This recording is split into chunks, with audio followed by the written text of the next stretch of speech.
Hello students, my name is Sumit Sharma. I am working in St. Andrews Institute of Technology and Management, Gurugram, as an assistant professor in Computer Science department. So this is our next lecture of web series of .NET. In the last lecture, we had done class libraries in .NET, assemblies, types of assemblies, manifest and metadata, and also learn about attributes of metadata. I hope you have understood these topics very well. So now today we will discuss about introduction to C# and its characteristics and also data types of C#. So first topic of today's session is introduction to C#. We already discussed that C# is a programming language and we are discuss about it because we are working in .NET platform by the C#. Because we already also know that .NET software framework is a collection of languages. So in this .NET platform, in this unit, in this web series, we are discussing about C# language in .NET framework. So let me start. C# is a general purpose, modern and object oriented programming language pronounced as C#. Sharp, when we write C#, we mention C#, but when we pronounced it as C#. So it is a general purpose, modern object oriented programming language. It was developed by Microsoft. We already discussed that .NET platform, .NET software framework is developed by Microsoft. So it was developed by Microsoft, led by Anders Hagelsberg and his team within the .NET initiative and was approved by the European Computer Manufacturer Association, in short form ECMA, an international standard organization, ISO. We all know about ISO. Then C# is among the languages for common language infrastructure and the current version of C# is version 7.2. We have many versions in C#, but in this unit, in this chapter, in this web series, we are discussing about version 7.2 of C#. C# is a lot similar to Java syntactically and is easy for the users who have knowledge of C, C++ or Java. Because in C#, as we discussed, that it is similar to Java syntax or syntactically, because all basic concepts of C, C++ or Java integrate together and put in C#. So if we have a basic knowledge of C, C++ or Java, then we can easily use C# language.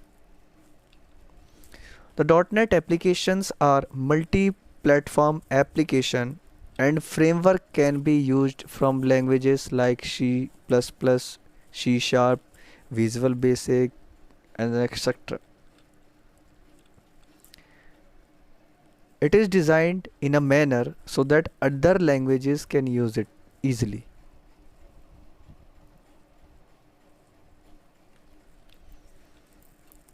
In this slide, we are discussing about characteristics of C#. We have many characteristics of C#. Okay, the first one is simple. .NET is a simple language. So what is the meaning of simple in this context? C# is designed to be easy for the professional programmer to learn and use effectively. That's why it is a simple language. The next characteristics is modern. Modern feature of C Sharp is that is supports cross language exception handling. What is the meaning of cross language here? We already know that .NET software framework is a collection of many languages. That's why modern feature is of C Sharp is that it supports cross language, means VB.NET in C Sharp, C Sharp.NET in VB, or any other languages. So that's why it's called cross language exception handling. The next feature is object oriented. We discuss above that C Sharp is an object oriented programming language. Object oriented means by the help of class or object we can program, we can learn programming, we can manipulate the coding into a software, etc.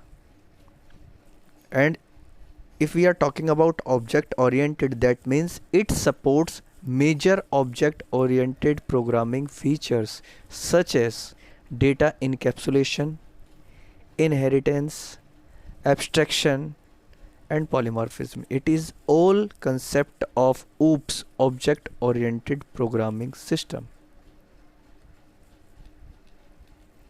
The fourth characteristic is consistent. What is the meaning of consistent here? C Sharp supports unified type system which eliminates the problem of varying range of integer types. Okay. The fifth one is flexible. In C Sharp, code can be written either in safe mode or in unsafe mode. The default of C Sharp code is safe mode, which does not support pointers. But when we are talking about unsafe mode, it supports pointers. But in safe mode, it does not support pointers. Next characteristic is interoperable. So C Sharp provides support for cross-language interoperability. Next characteristics of C Sharp is compatible.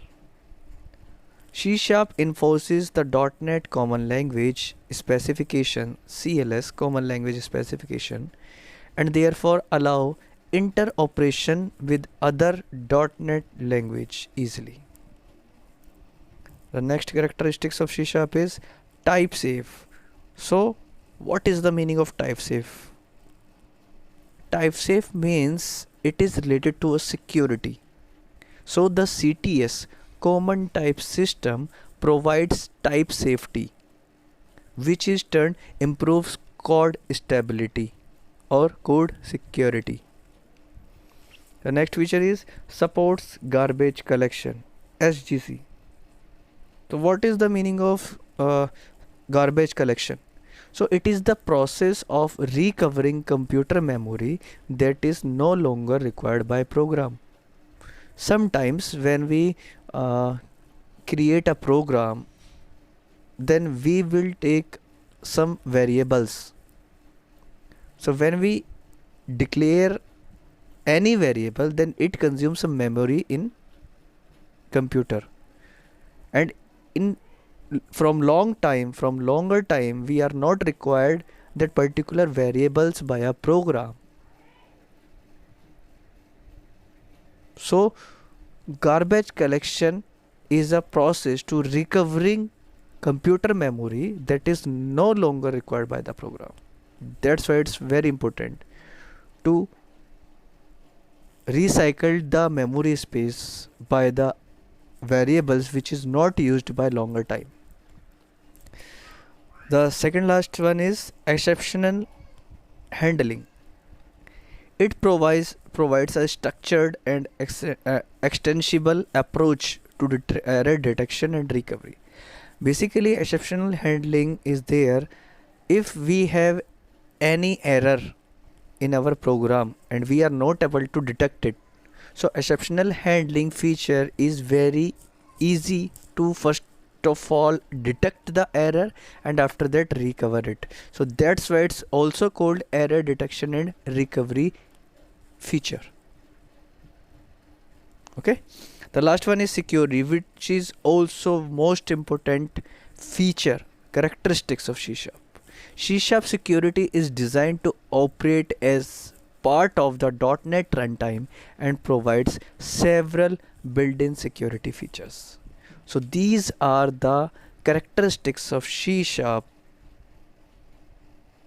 So next slide we are discuss about data types. In first unit we also discussed about data types. So in given slide, C# data types have two major categories. First one is value type and second one is reference type, and these two major categories also categorized into subcategories. First one is simple types, in which integer, float, character, boolean expression are there. Second one is enum types, third one is structure type, fourth one is nullable types. And the second major category of reference type is also categorized into subcategory.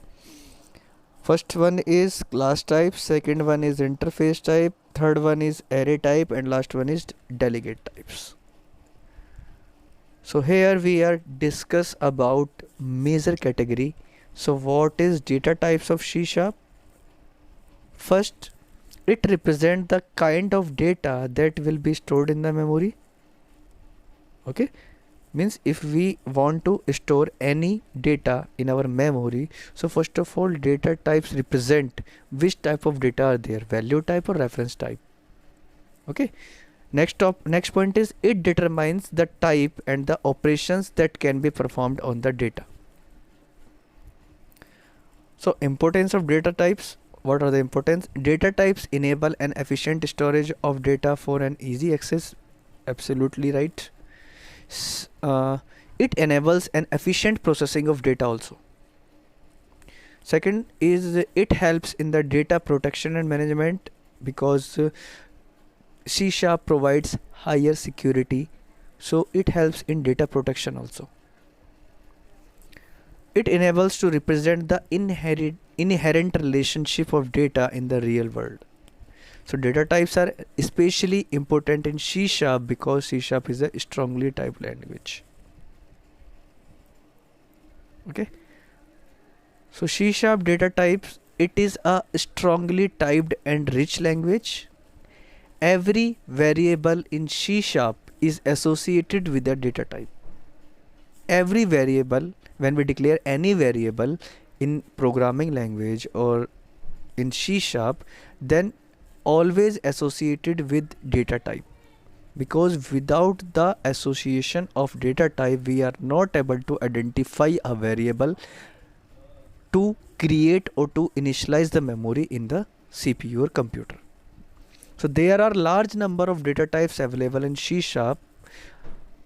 Basically measure two categories, and these two categories also categorized into subcategories that allow a programmer to select the type appropriate to the requirement of the application.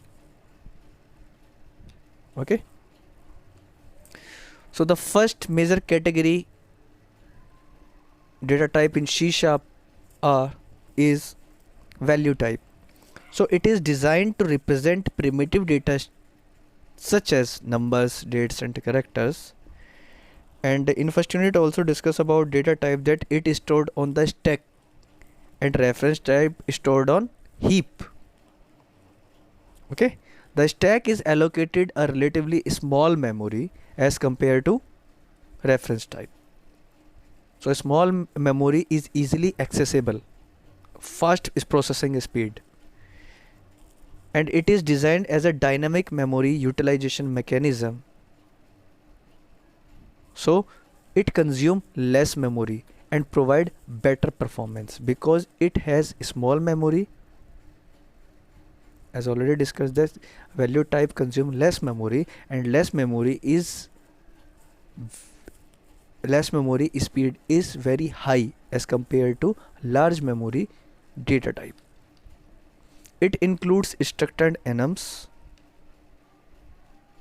Structure and enums are the categorized part of value type data type. The primitive data types such as int, float, decimals are value types, And the value types minimize memory overhead and maximize speed of access. Maximize speed of access, why? Because it consumes less memory. That's why it maximize speed of access. The next one is, the second major category of data type of C# is reference type. So it is also discussed in first unit that it is used to represent objects. It not represent value, it represent objects. And it is stored on the heap, but value type is stored on stack. The generic object is a root class for all .NET classes. It can be used as a universal type conversion media. It includes class, delegates, interfaces, and arrays as a subpart of the reference data type. It gives full access to object-oriented features. Okay. So now I am going to explain the format of questions based on today's topic, so that you will get an idea that which type of questions come in university exam from this topic. The first one is, what is C#, and also explain its characteristics. And the second question is, what are the data types of C#? Explain it. Okay. So this is the end of today's session. Thank you for watching my video. Have a nice day. Hope you will watch my next video, in which I will discuss about constants, variables, scope of variables, and the most important topic is boxing and unboxing. What is boxing? Why we use boxing? We will discuss in next lecture. So thank you so much for your valuable time, and have a nice day. Thank you.